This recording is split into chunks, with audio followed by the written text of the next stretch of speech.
There we go. Hello, friends. It's time for Thought Shifting Thursday, and I have my special guest with me once again today. She always brings just a great perspective and heart to our conversations, don't you? I try. So we're talking today about, the title is, are you burned out, overworked, overextended? I'm just finding more and more people are this way. I used to be this way. I was just having an interesting conversation with a client today.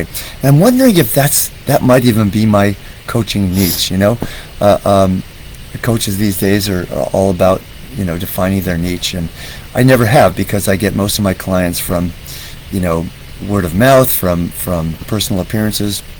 So I haven't needed to do that, and I can coach anyone on everything. But I do find I tend to attract a good percentage of my clients are people who are, A-type personalities or borderline A-type personalities who work really hard, who have this inner drive, and it's and so it's the conversation I keep having with people is what our cultural mythology is that the harder you work, the farther you get.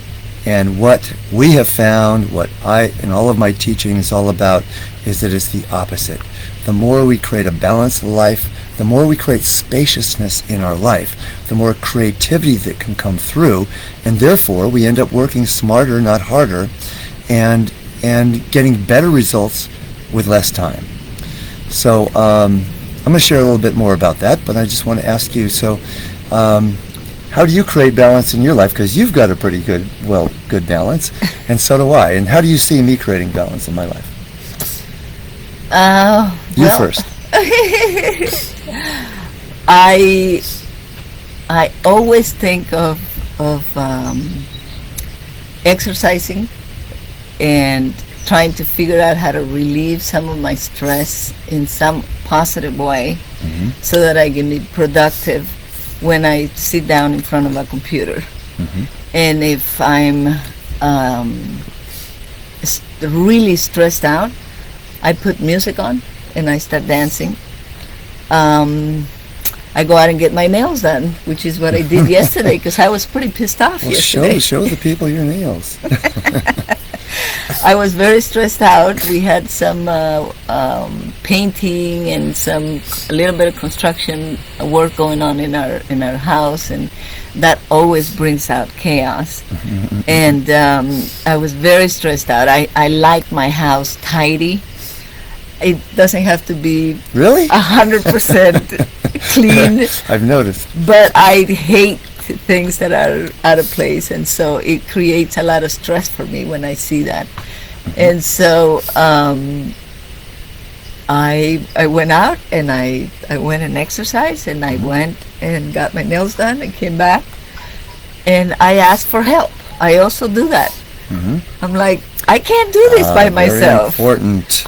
Get somebody to help you. And that is one of the characteristics of drivers, I might call them. I have a driver subpersonality that I've integrated. I don't know if I'll go into much about that today. But so how often do you exercise? How often do I exercise? I try to go swim twice a week. I'm now starting a class in the gym, so I'm going in once a week. So 3 times a week I try to go to the gym. You didn't want to call it silver sneakers, did you? No, I didn't want to call it silver sneakers. But I am going to that class, and I love it. I love it because it's training with, I hate doing weights, and now I'm integrating that. And I walk the dog for 20 to 30 minutes almost every day, and do some abs and other things in the house here and there. But if I don't do that, I go crazy. I really do. Breathing, meditating, especially when I'm swimming. It's a meditative time for me, I'm thinking about all the things that I'm grateful for. Sometimes I'm singing while I'm swimming, and that really relieves a lot of the stress. So then once I do that, I'm able to have more concentration in what I'm doing, pay more attention to details, and be willing to do whatever needs to be done. And I feel like you do the same thing. You have a pretty good balance too, because you go out and exercise, and you're exercising at the house, you meditate every morning, you're writing, you take time to do things that you love doing. Don't tell my clients, but when I'm on the phone, not doing Zoom, of course, I'm actually sometimes stretching or doing some exercise. So don't tell my clients. This isn't on social media, is it? What are you doing there? I don't know. This came up. Just leave it alone. Okay. Don't touch anything. Bad things happen when you touch the screen. I don't know if that's okay. Anyway, so yeah, I'm busy. I mean, I've got a full client load and all kinds of admin stuff, and you help me with the admin, which makes life so much easier. As far as our retreats and ceremonies, and there's just lots to keep track of, right? And yet nothing is hurried, right? It's balance. I make sure I'm exercising every day in one form or another, tennis 3 times a week. And so, to get back to the philosophy of this, a lot of you have heard us talk about busting loose from the money game and living in responsive mode, this is a radical idea. Wake up in the morning, ask what will bring me the most joy to do, and then go do that. And go ahead. I am. Don't get distracted by the text. And so how to integrate this if you're already too busy? The client I had yesterday who's come so far. She was a very successful woman in her business, and but she was working and just never had time to herself. And over several months of coaching, she has integrated the ability to not schedule meeting after meeting, but have space in between. That's one intervention. She is taking walks regularly, which she wasn't doing before, by herself a lot of the time, where she can think. She just was traveling to another country and to visit family, and she said, and so her action step going forward was, because she was feeling stressed out about it, because I'm going to be with family, we're going to be doing stuff. I said, what about creating time for yourself? And so she did. She actually got a massage. She did some other things. Wonderful. And she came back. And here's the thing. She came back and started doing things that she hadn't done before, because having that space, I asked her this question, because when we go away and get out of our normal routine, we get the space to kind of integrate what we've been focusing on or trying to improve in our lives. And she came back and just said, I realized something. I don't have to answer every email right when it comes in. That's true. I might wait. I'm going to wait 3 days and see what happens. See if they send me another one or whatever. Obviously, if it's something that's really important or urgent, she will. But she's just naturally starting to create more spaciousness. And as a result, she's having creative ideas that she wasn't having before. She's working with her partners in ways that are more productive and creative.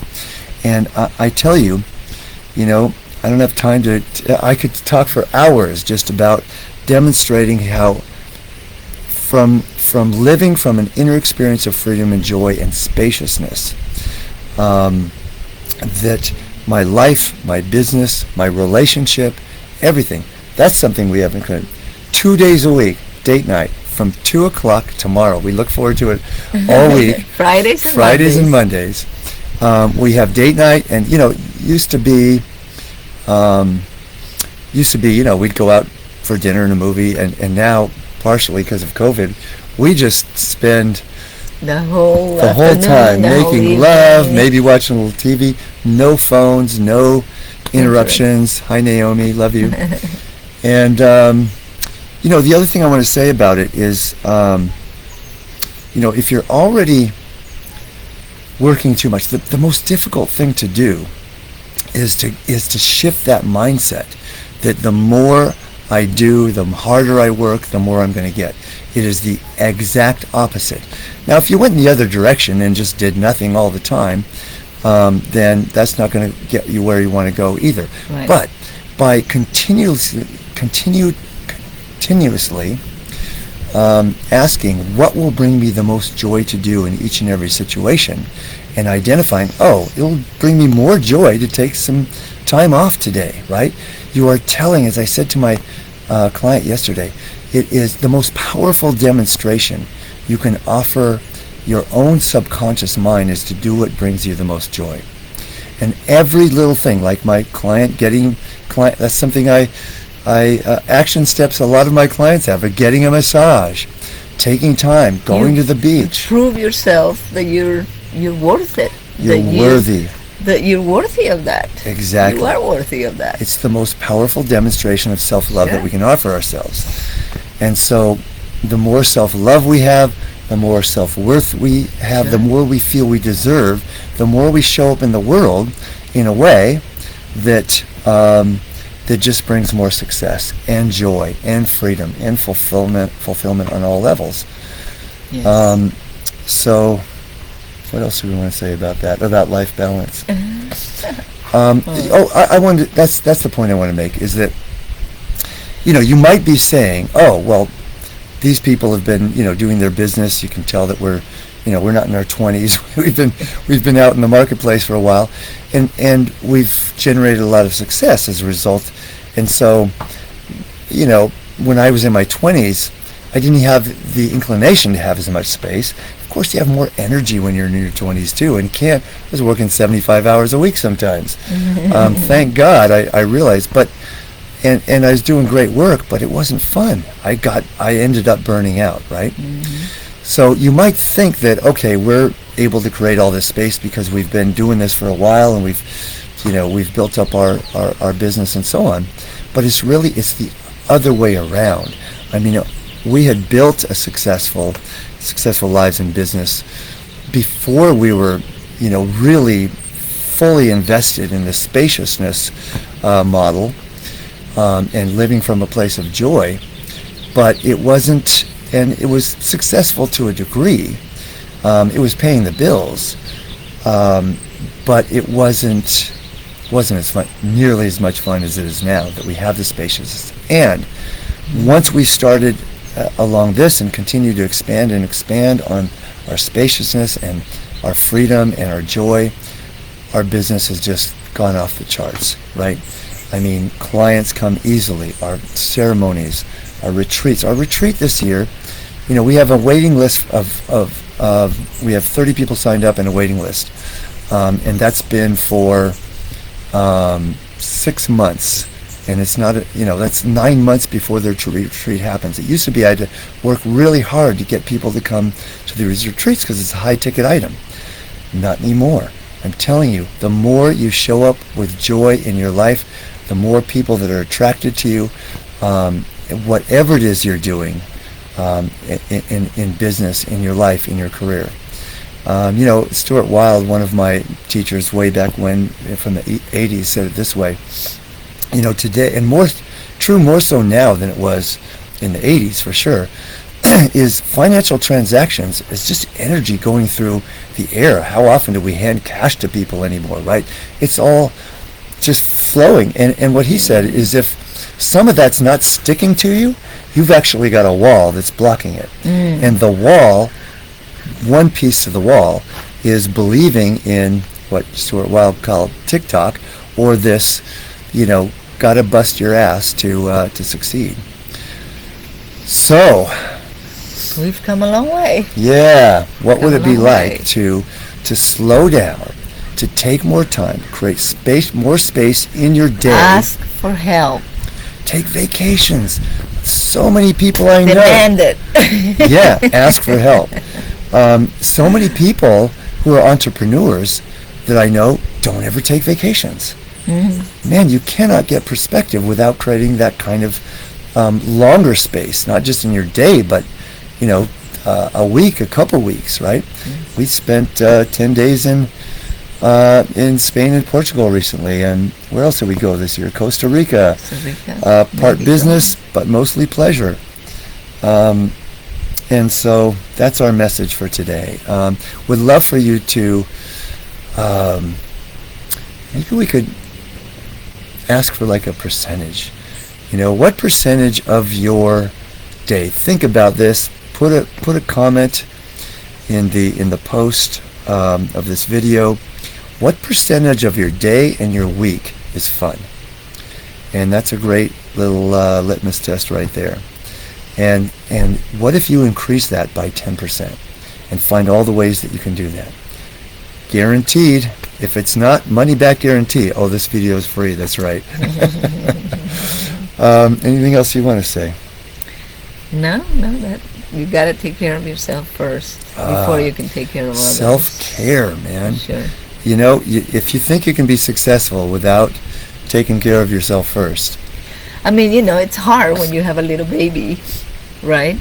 But you have a husband, you have family, you call your tribe and get people to help you. You know. And you've said several times, Neighbor. ask for help. And Yes. that's one of the things that people don't do who have driver subpersonalities Yes. or A-type personalities is they think they can do it all Yeah. themselves. And you know what? People want to help.